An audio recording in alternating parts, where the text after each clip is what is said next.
Module 2, Equipment, covers the following topics: vertical vessel, horizontal vessel, pumps, and miscellaneous equipment.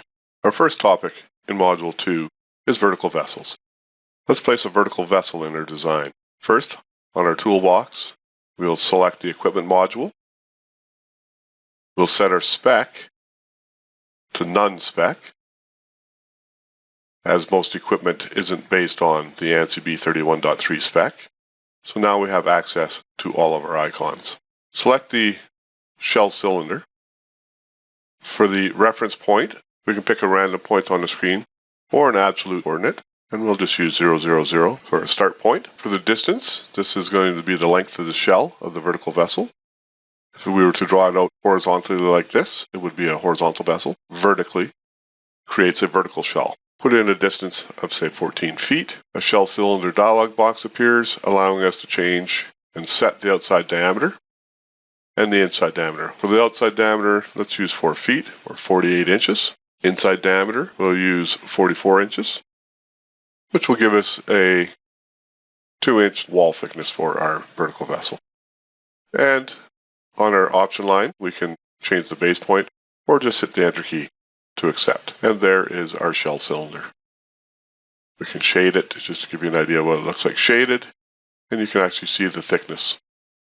We'll go back to wireframe. Next step is to add the heads. So you'll see various heads available in the toolbox. We'll select the 2:1/7 elliptical head and a flange portion. On the screen, you will see connection cones, purple connection cones. And these are the only locations that we can select that will automatically attach the head to the cylinder.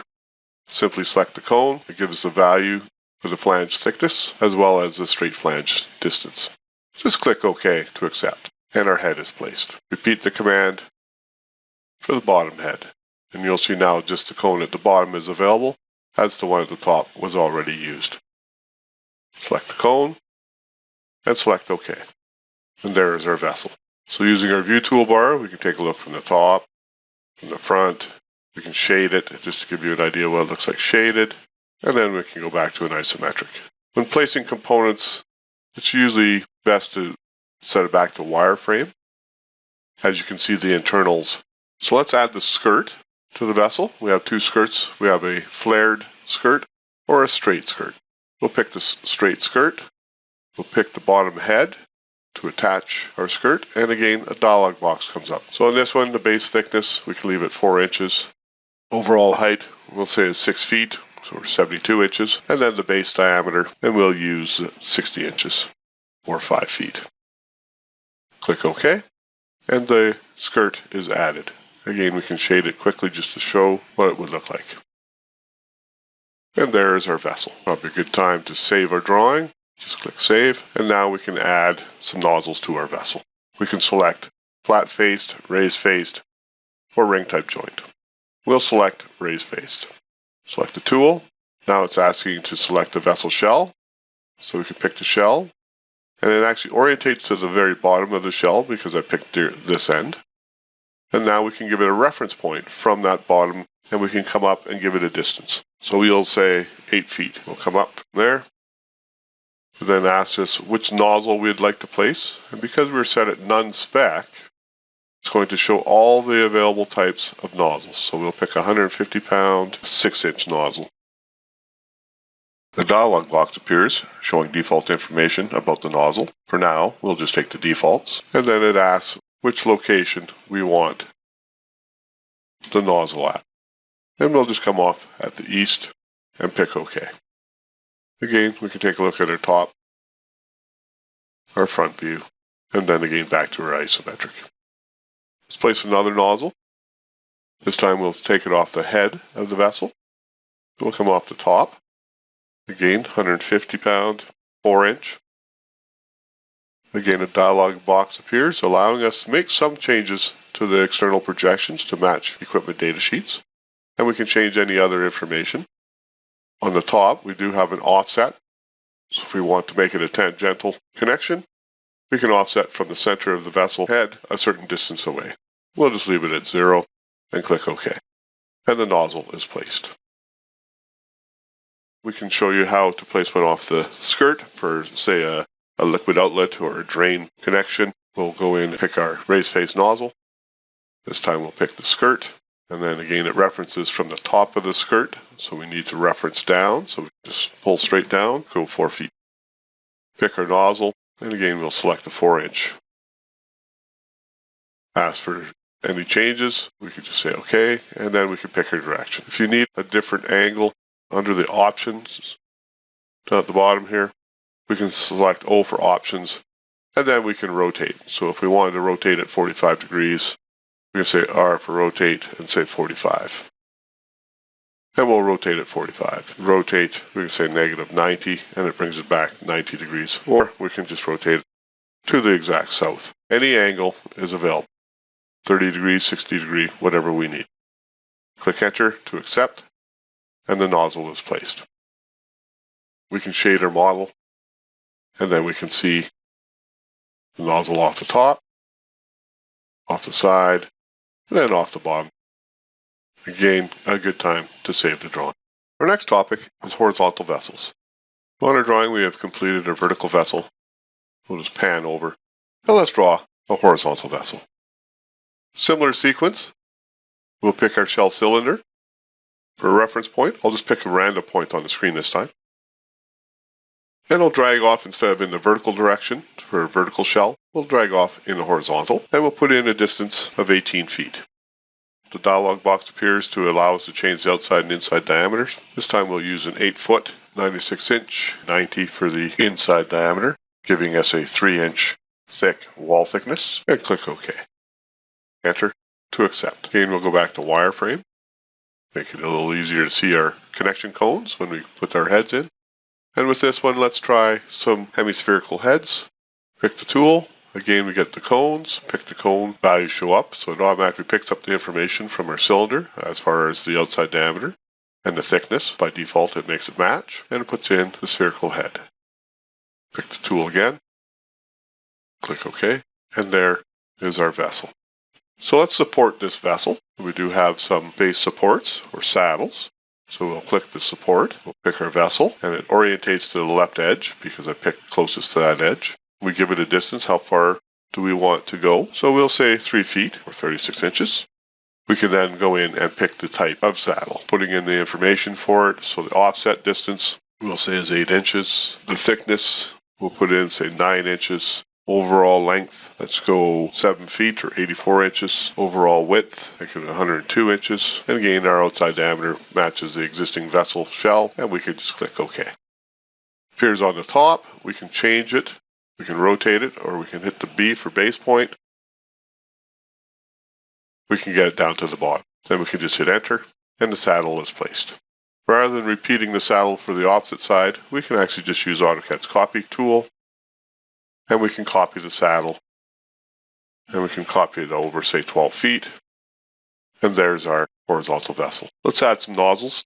We'll go to our raised face nozzle tool, select the cylinder, and let's just go, say, 26 inches over. Pick our nozzle type, 4-inch nozzle, taking the defaults, clicking for the location. And we'll take this one coming off the top. Hit Enter, and the nozzle is placed. Let's place another nozzle. Let's say it's going to be our drain nozzle. Pick our vessel. This time we'll come over, say, 7 feet. Put in a 2-inch nozzle. Select OK. And we'll drag straight down, have it coming off the bottom of the vessel, and hit Enter. We'll place one more nozzle, or say the liquid out. We'll pick our vessel. This time I want to reference from the right edge, but I'd actually selected the left edge. There is an option to switch the ends, so we'll just type letter S for switch, and now it references from the other end of the vessel. So if our data was given from that end, we can then use that one. And let's just say we only go 12 inches over. Select our nozzle, 6-inch liquid out, click OK, pick down, and hit Enter. Very easy to do. Let's shade it, spin it around, take a look at it, and there's our horizontal vessel, complete with saddles and nozzles.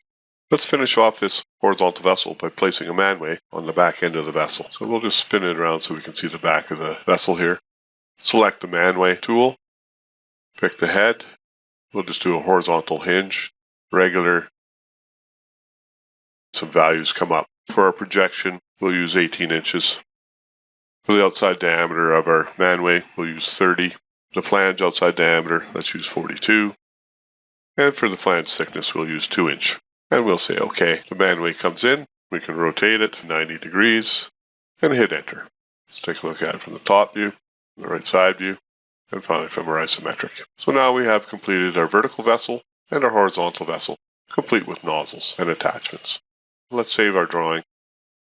Our next topic is pumps.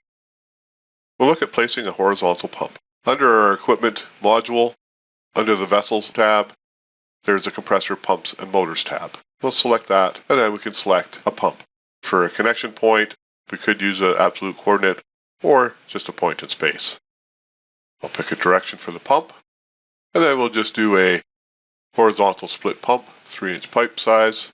A dialog appears. This information would come from our pump vendors, our data sheets. So let's place some values for our pump, enter the values, click OK, and the pump is placed. We can rotate it, let's say 90, and our pump is placed. The plate showing represents the horizontal split. Let's add the motor. Spin the model around so we can see the back side. And let's add the motor. We'll add an electric motor. For the reference point, we'll pick up the end point of our pump. And for the direction, we'll push it back. And we'll do a direct connect with a stand. And the pump motor information appears. And then we can supply some values. Click OK. We can rotate this one to match. And there is our pump. And we can add a base to this, a base plate. And this would just be an AutoCAD rectangle that's been extruded. So I'll just place a quick rectangle. We'll create just a 2-foot, say by 4-foot. We'll use the extrude command and we'll extrude it, say 1/2 inch from the thickness of the plate. And then we can move the plate onto our pump. And there's our base plate. To make it match, we can use the Match Properties tool from AutoCAD. And we can pick our motor and make the base plate match. So there's our horizontal split pump, complete with a motor and a base plate. Let's add the nozzles. So we'll do an end suction and a top discharge. So back to our vessel parts tab, select the raise face nozzle. As there is no shell head or skirt, use the place option. So we'll select P for place. And then ask for replacement. We'll pick up the center of our pump and select the 3-inch nozzle. Overall length would be our projection. Put in a value of 6 inches and click OK. And there's our nozzle. Let's put a 2-inch nozzle coming off of the top. So end suction, top discharge. Select our nozzle tool, P for place. This time we'll pick up the quadrant using our AutoCAD object snaps. And I'll pick up the quadrant of the top of the pump and then drag straight up. This time we'll use our 2-inch nozzle coming off, 6-inch projection, click OK, and there's our 2-inch nozzle. And just move that over 1 inch to get it centered, and there's our pump. The important parts would be the face of flange locations for the top discharge as well as the end suction. Our last topic in Module 2 is miscellaneous equipment. We'll look at creating a compressor and adding an engine. So under our compressors, pumps, and motors tab, let's look at placing just a 2-throw compressor frame. I'll just pick a random point in space. We'll take the default. We'll do a JGK, just a standard frame. We can rotate it. And there's a sample of what the compressor frames would look like. We can also go in and add a cylinder. For the connection point, we'll pick up the end of the line inside of our compressor, drag straight out, and we'll find a matching JGK cylinder. We can rotate it to match, hit enter to accept. We even have the cylinder unloaders, so I can add one of those. We'll pick up the center of our cylinder, drag off in the direction we'd like to place it, and let's just do a 2-handle matching one. So we'll pick up the JGK HP. And there is our unloader. Use AutoCAD's copy command. I'll just copy it over in 3D space. And we can rotate the components.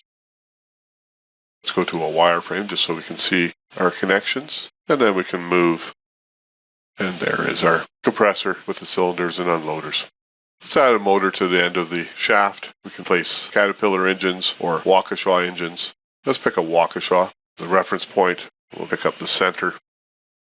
And we'll drag it off in that direction. And then we can find a comparable motor, pick the VJF, we can rotate it, 90, select enter to accept. And there is our 8-cylinder engine, complete with the compressor frame, cylinders, and unloaders.